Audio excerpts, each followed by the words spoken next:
In general, speech therapy is to help someone, child or an adult, to get their message across, which is all about communication. Occupational therapy is to help someone, also child or adult, to get on with their lives, to do their jobs. Basically, that's why it's called occupational therapy. A child's job might be to be a student, right? That's why they need to learn how to write, how to sit down, how to type and use their fingers and grasp things. And also adults also need these things if they had a traumatic injury. Okay, so my name is Ming, a speech therapist from agentsofspeech.com, and today I want to talk about the differences between speech therapy and occupational therapy. In short, it's ST versus OT, right? I'm not an OT, so if you need help in the occupational therapy department, please go find a professional to do so. I'm gonna now talk about the differences in detail. Okay, so ST, what I do, teaches communication. Is there a overlap between the two services? Yes, there is. I'll talk about that in a bit, but I'll first of all go through the major points that each therapy does. So communication is a big umbrella term. There are two parts to it. At the very least, there are speech and language. Obviously, there are more different like branches, but in general, there are only speech and language, right? And speech is to deal with any mispronunciations, unable to say certain sounds. Is it because of oral motor difficulties or other reasons? That's in the speech department, all about making sounds, right? Whereas language, on the other hand, is how we encode our message, right? We could tell someone with our eyes, right? We could tell someone with our gestures. It could be sounds, speech sounds. It could be anything, okay? So we teach these two departments in speech therapy because it's called ST, speech therapy. People misunderstand that it's only about talking. It's not really all about talking. It's also about teaching language, okay? Within language, there's a lot of stuff that can be done. It could be sentence length, grammatical structures, right? Teaching them to use sign language, teaching someone the appropriate distance for a social communication, right? Staying on topic, when to change topics. So it's really, really diverse, and the range goes from 0 to all the way like how I'm talking to you right now, okay?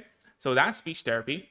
Occupational therapy, on the other hand, now, if I'm getting any of this wrong and you are OT and you want to add anything, just put it in the comment section, okay? These videos are aimed to help parents. Anyways, so OT helps with sensory, okay? That's, at least from my perspective, from my ST's perspective, that's what I think helps the most, okay? So what about sensory?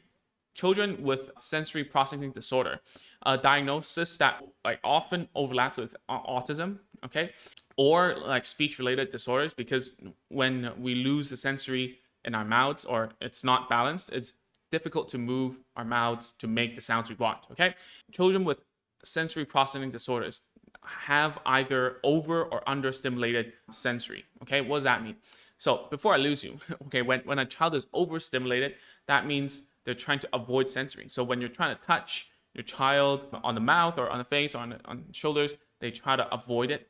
Maybe they're overstimulated, and you need to get your child assessed and tested to see which one is the case. Okay. Sometimes, on the other hand, children might be understimulated and they're like seeking. They're seeking for sensory. They're always like hitting on things. They're always trying to like touch things and so on. And like most of the time, it's not either or. Okay. It's and. It's like some parts of their body, they are understimulated. Some parts of their senses are under. So it might be that their oral area is very sensitive, but at the same time, their hands are understimulated and they keep on like doing things, right? They keep on touching things and tapping things and so on. So it really is down to the occupational therapist to tell you why this is happening and how to solve it. All right.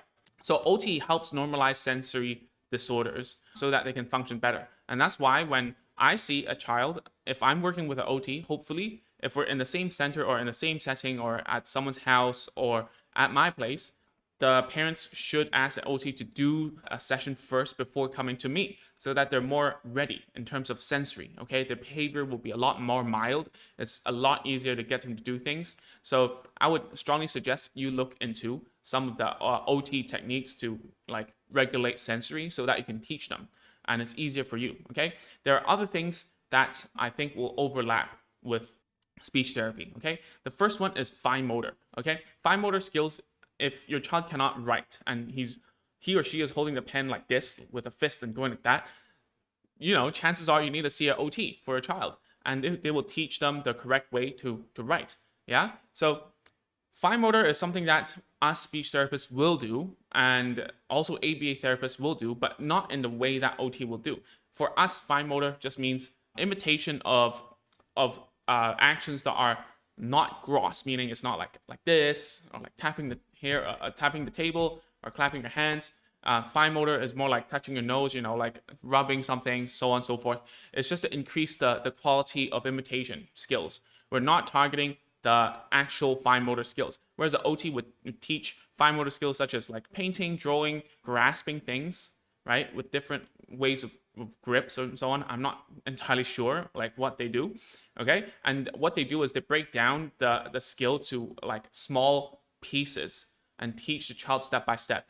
All right. So that is why OT is called occupational therapy, right? Because if a child needs to be a student, which is their occupation, they will need to know how to write. They will need to know how to grasp. They will need to know how to put on their school bag or put it down, or keep balance in PE lessons and so on, right?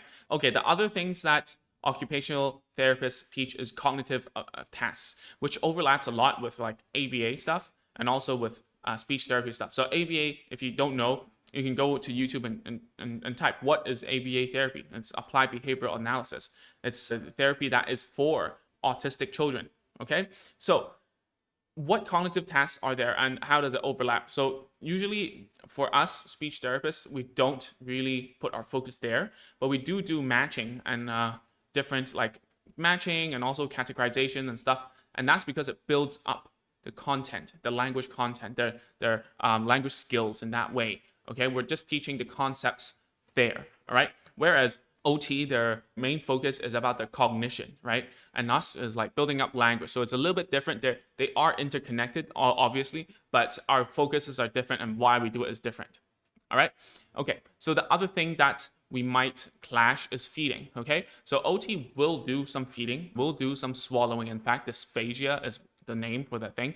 The reason why it overlaps is because that feeding or eating or swallowing, whatever, it has a lot of sensory components to it. Okay. And therefore, OT can use their knowledge to break down a certain motor pattern and then help them with it. Okay. What do I think about this is that I don't care who does it as long as the skill is taught, no matter if it's feeding, swallowing, cognition, matching, whatever. If the therapist is confident that this way will work, you should try it. Okay. I think sometimes we take a lot of pride in our subset of skills. And whereas, nowadays we always talk about holistic. But the thing is, anyone can teach anyone anything as long as the system works, right? If the kid reacts better to a certain therapist, then that person should do the harder tasks, right? And I really don't think it should be so set in stone that, oh, you need to do this, you need to do that, and I do this, don't touch my stuff, right? Like that's stage number one. Stage number two is collaboration. I'll help you do this, you help me do that, let's do this together. Stage three is that, oh, we're all doing the same thing, but in different ways, right?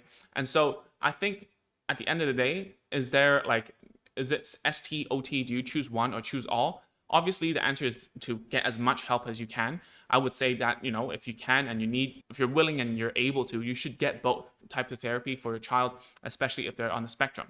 All right. I hope that answers your question. And if you haven't, you can go to agentsofspeech.com/checklist. It's a list of tools and toys that I recommend to you if you want to start home therapy today. Okay. So that's all. Leave your comments down below and let me know if you have any questions. All right. See ya.